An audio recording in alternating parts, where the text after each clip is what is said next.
görürsen, bilsen gülüşlerin neye benzeyir. Karşımda nazlanıp yine görürsen, bilsen gülüşlerin neye benzeyir. Ben desem artırdım, özün bilirsen, lale yanağında şeher benzeyir. Ben desem artık özüm bilirsen, lale yanağında şeher benzeyir. Senin gülüşlerin bir rüzgar kimi, eserken arzumu gülü açılır. Gülse dudakları uğuzlar kimi, ruhuma bir seri ışık saçılır. Senin gülüşlerin bir rüzgar gibi, eserken arzunun gülü açılır. Gülse dudakların uğuzlar kimi, ruhuma bir seri ışık saçılır.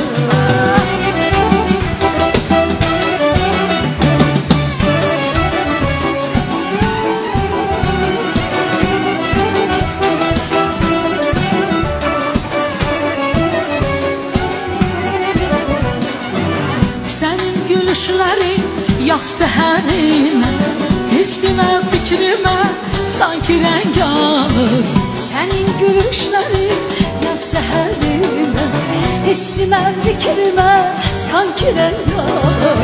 Çünkü şehirlerim gülüşlerine, kırılmak bilmeyen bir ahenk alır. Gül ki şehirleri gülüşlerine, kırılmak bilmeyen bir renk alır.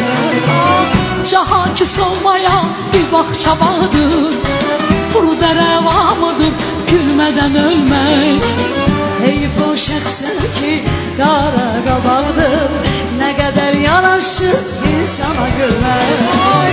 Cahan ki solmaya bir bahçe vardır, kuru dere var mıdır gülmeden ölmek.